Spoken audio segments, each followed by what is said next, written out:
चुकून एका वळणावर सहज कसे गमतीनं भेटलो, उगीच खुळा प्रेमाचा खेळ आपोआप एक खेळलो.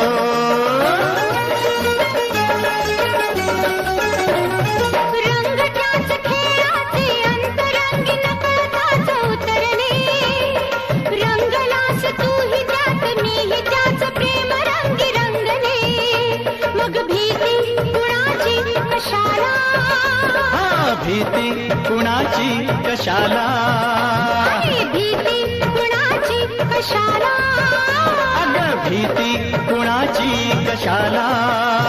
ना सांगताच आज हे कळे मला, कसा जीव माझा तुझ्यामध्ये गुंतला.